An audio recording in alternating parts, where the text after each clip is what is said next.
Welcome back to my channel. My name is Brandon, if you don't already know that. I primarily do astrology videos. I do language videos as well, but mainly astrology at the moment. And this video today is my astrological analysis of a astrologer that is very close to my heart, Miss Alyssa Trahan, Divine Venus, all of those names. And I've been following her for such a long time. She's impacted my astrological journey quite a lot. I've had her reading with her about a year ago, I want to say. And it really opened up a lot of things for me and just made me realize a lot. And she is a huge inspiration for me. And I know she's a huge inspiration to many people in the astrological community. So if you do not know about her, make sure to check her out on our socials below. I'm going to put them down there. Her Instagram, she has a podcast that's amazing. Obviously her YouTube channel, which has a bunch of content for astrology. So wanted to plug her in here. And it's actually funny. So the way this video kind of came up, I was just inspired to really make her reading for her. So I messaged her and I was like, hey, could I do your reading and make a YouTube video? And she's like, yeah, that's fine. And then tonight at 1:30 in the morning, I got the motivation and inspiration to actually record her video on October 2nd, which actually turns out to be her birthday. Because I was like, oh yeah, her birthday's coming up. She's an October Libra, so I know her birthday's in October. So it's October 1st when I had that thought. And I was like, oh, I'll record this video. I'll do it tonight. And then I check her birthday and it's today. So without further ado, let's go ahead and pull her chart up right here, right now. I love doing that. So, she was born October 2nd, 1985 at 5:17 p.m. or 5:57 p.m. I'm sorry. In the great state of Illinois, which is where I am from. So, we got the Illinois represent up in here. Yeah. So there's that. So, if you guys are following Alyssa Trahan or Divine Venus, you know her chart. She talks about her chart quite a lot. So this is very interesting for me to just go into her chart after already kind of knowing her chart prior to this. So she is a Libra sun. She is a Taurus moon. And she is a Pisces ascendant. So those are the main three that most people really reference. And since this reading is for another astrologer, I am going to go into a lot more detail with the readings and the points that I'm hitting, just because her chart is pretty interesting. As I've said, I've known her chart pretty much in its entirety. The only thing I forgot, very vaguely forgot, was about her North Node, but I know her whole chart. I don't have the aspects memorized, but I have pretty much all of the planetary placements memorized. So this chart's gonna be a little bit interesting. Most of my astrological analysis charts are celebrities that I don't look up their astrology on a regular basis, or I don't really prescribe to them, or they don't talk about their astrology. The only one I really knew about was James Charles. I knew he was a Gemini, and I knew a little bit more about his chart. And then Strash Me as well, because she had mentioned certain parts of her astrology in her videos, so I did know those things. But with Alyssa, I've known her whole chart. She talks about her chart a lot and references her chart in her readings and in her videos. So, as you can see here, she has, her Sun conjunct Mercury in Libra. So that, first of all, is an extremely beautiful placement. Mercury in Libra, it's a very airy sort of communicator. And it definitely has to see both sides, pros and cons. Very good with HR, very good with PR, very good with the public, right? Mercury in Libra is great at communicating to others and to partners and partnerships. And having that in her 7th house just shows that she has a very strong presence in other people's lives, and being able to communicate those things and those values to others and really add value through her words. Mercury in Libra already adds value to others, but then having that merge with the Sun kind of allows that whole personality of hers to merge those things together. So her communication with others is really a part of her own identity, and it is really something that shows who she really is. And it's something that's a skill set for her that she really wants to master, and she shines in that way. She shines in a very Libra way. And then we have, so that is actually going to be square her Neptune. Wait, what? Sorry, I don't normally use this chart. I normally use Astro Theme. I don't really use Astro.com. But yeah, no, it's trine or square her Neptune. Yeah, so her Neptune is on her MC in Sagittarius. Or actually it's in Capricorn. God, I hate these charts. I'm sorry, Alyssa and company that's listening to my thing. Yeah, so it's at 0 degrees of Capricorn.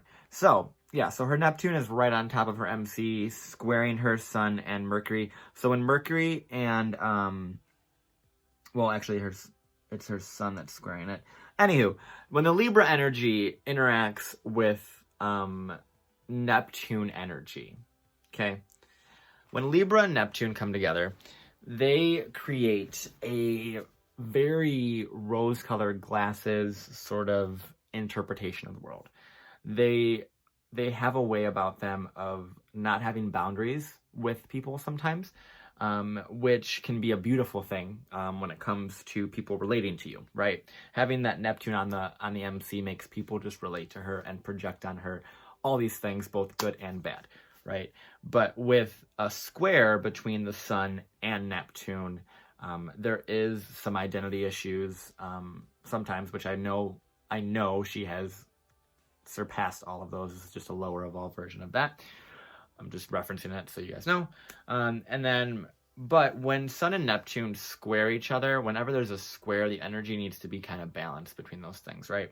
So the Sun and Neptune, when they merge or connect, they kind of dissolve one another, and they add, this Neptunian quality to the solar quality, all right? So Neptune is, in my learnings and teachings and things, Neptune to me is all about living your truth, living your spirituality, like living spirituality, living consciousness, living a very conscious, aware, energetically aware life, right? That's what Neptune is for me. That's what Pisces is for me. It's very connected to spirituality and living that. Sagittarius is all about the belief and finding the answers, right? But Pisces is about living those answers and living that life and embodying that life every step of the way and every day that you do what you're doing, having a routine that has purpose, having a routine in a life that has a calling and a why and a reason, and having a very solid, as much as Neptune can be solid, a solid higher calling and a solid sort of sense of spirituality and a solid belief in oneself. That's really what that is. And I know she's manifested that very, very well for her. Having Neptune on the MC it makes, like I said, it makes people project on you, both good and bad. And it makes her very, very powerful for that reason. And a lot of people will definitely connect to her. And I mean, I have, and I know she's taught me a lot. But Neptune does also rule, it's interesting because Neptune's in Capricorn on her midheaven. So her career kind of has to be connected to that sort of embodiment and living moment of love and divine energy and consciousness, and living a very conscious and aware, energetically aware life. That's what Neptune in Capricorn on the MC is about, and it really wants her to create a career with that, which she very much has. And I'm sure she's looked at her astrology to understand what her career should be, and then the career that it says in her chart is to do astrology, which is really, really interesting. But yeah, it's interesting too, back to what I was kind of saying about the Sagittarius energy versus Pisces energy. It's interesting because her MC is in Sagittarius, but Neptune is on that, which gives more of a Piscean vibe as well.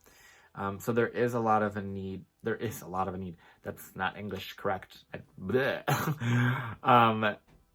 is a strong need to articulate beliefs and understand what you're believing. She has a Uranus in the 9th house, which is intense. Genius quality when it comes to beliefs and religion and philosophy and all of those things.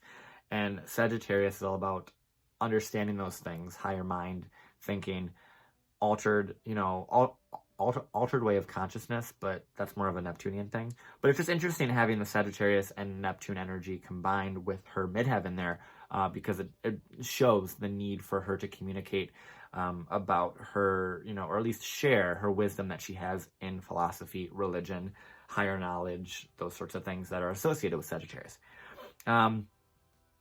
Jupiter in Aquarius, she's going to be going through her Jupiter return sometime in the next year. I don't know the exact date, sorry. And so that's going to be a great time for her. A lot of growth, a lot of expansion, which is super fun. And then we have the really interesting thing that I want to talk about is her Taurus and Scorpio polarity. So Taurus and Scorpio, right? The thing that I like about astrology is understanding polarities, because I really feel that every single sign, as much as you're like, I'm a Scorpio, but I don't feel like a Scorpio, like I resonate with Tauruses so much. Well, that's because Taurus is on the same, wavelength as you, but they're just kind of across the table, right? They're looking at you, and they have the same sort of qualities. That's why it's called an axis. So when things are balanced in an axis, you'll really, really feel and be able to kind of walk across that and be on the other side of the table. So for example, with Scorpio, she has her Scorpio South Node and her Taurus North Node. So it's very interesting because with polarities, people are like, oh, I could, a lot of astrologers, I don't believe Alyssa does this, but a lot of astrologers will interpret the South Node as moving away from and bad sometimes. And the North Node is a difficult thing or something that's easier for you, or vice versa, right? People talk about the nodes very differently as astrology. And for me, I just find the nodes so fascinating because there's such a strong polarity between those two energies.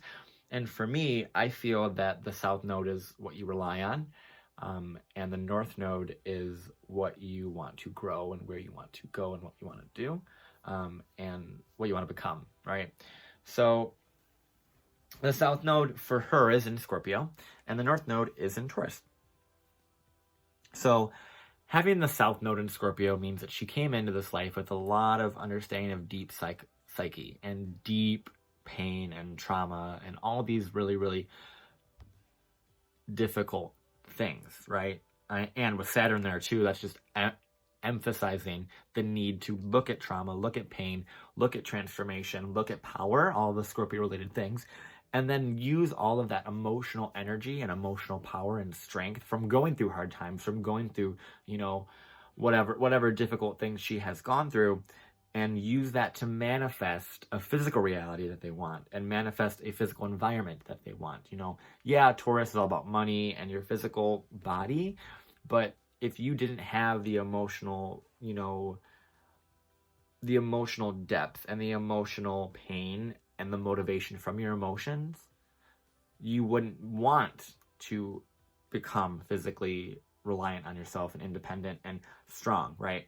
And having a Taurus moon, her Taurus moon is with that as well. It's not conjunct exactly, but it's with that. And there's just a really big need to balance this Taurian and Scorpio energy, which is all about really understanding where power comes from, in a Scorpio sense, and using that power to motivate and push you towards the higher evolved version of Taurus and really creating a very, very beautiful life because of it. And I know she has beautiful children that have given her so much joy and so much love, and she has her Cancer on her 5th house, which just makes me know that she's a very loving and amazing mother because of that. And it's just interesting because the biggest thing I see is just that Scorpio Taurus energy. And it just really has to do with, not wallowing in the emotions, not sitting there and analyzing the emotions and the whys and the reasons and the hurts and the hows and all of those things, and moving towards what you can do to pick yourself up and make your life better, right? Because Saturn and Scorpio is not an easy placement. Scorpio energy in general is not easy. And having South Node there might make it a little bit easier, but it might make it also more comfortable for her to be more in that emotional depth and pain and hurt, right? And I know that she's been through a lot, obviously. And this is a very good time for her to start moving towards really utilizing her emotional skills to be able to create and manifest something powerful physically, or even non-physically when it comes to networking and social media, because with Jupiter and Aquarius and all of those things moving into that soon, having her Jupiter return soon is going to make things quite easier for her, and I could definitely see. Sorry, I'm trying to. Okay.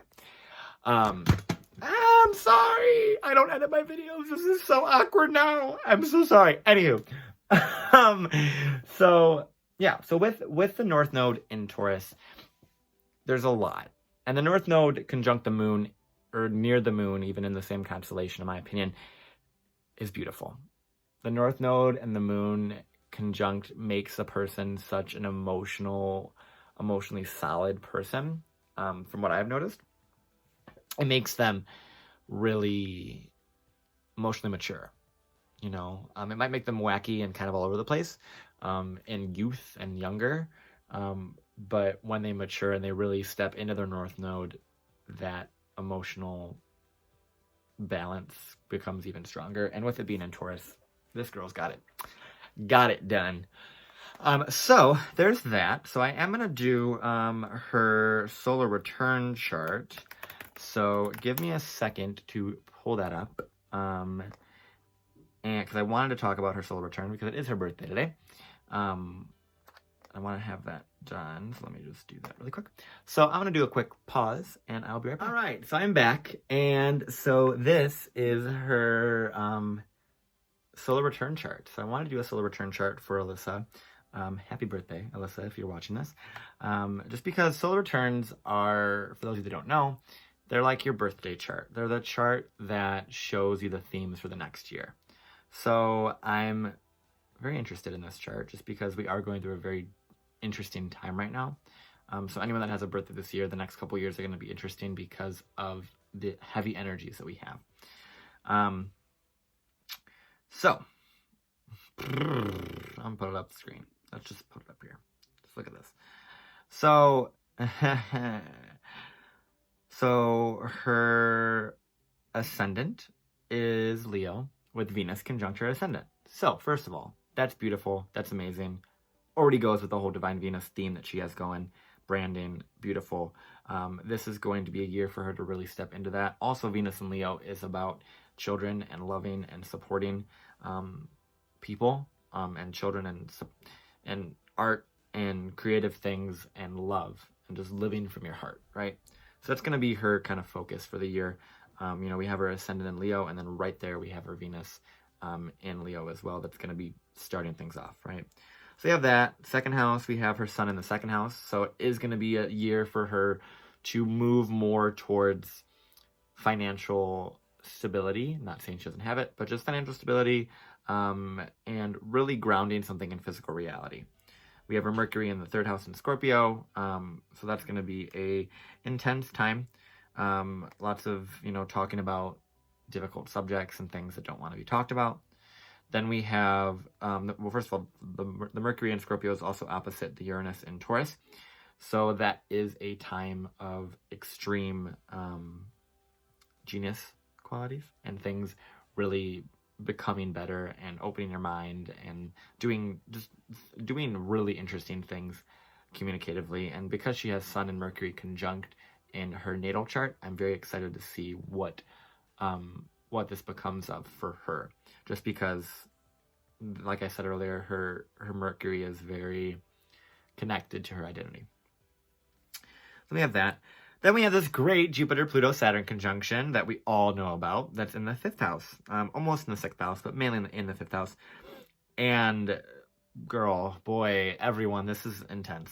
So we have it squaring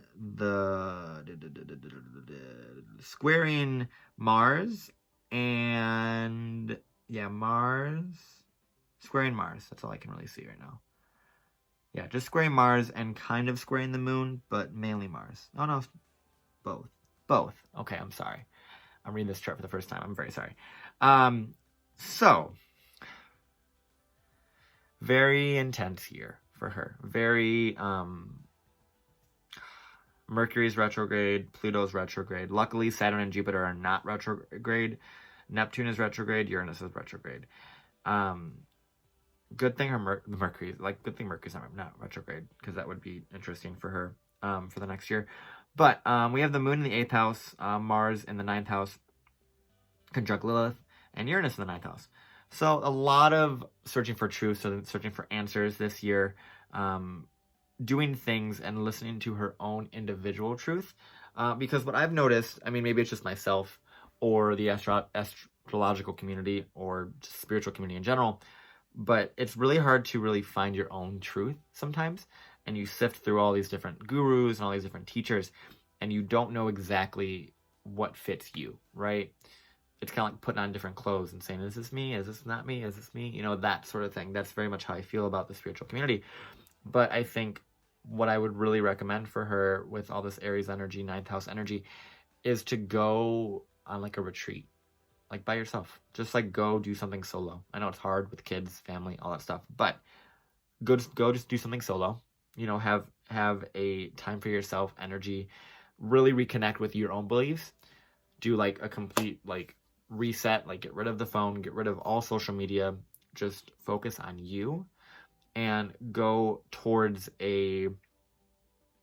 what your goals are. Granted, yes, Mars is going to be retrograde in your solar return chart, so that is a difficult energy to kind of deal with in the year coming ahead, but it is something that if used correctly, especially because it's connected with the moon, it can really open you up emotionally to have more emotional grit, emotional strength to push you towards better and bigger things, right? So that's super exciting with that. So that's just the solar return chart. Now let's go to the solar return chart with her chart on it. So bam, there's that. So this is quite interesting. So let's see. So we got we have her, it looks like her Uranus, yeah, Uranus looks like it's near her North Node in Taurus. So that's an interesting energy to have. So that just kind of moves towards the whole innovating, going down new paths, trying different things.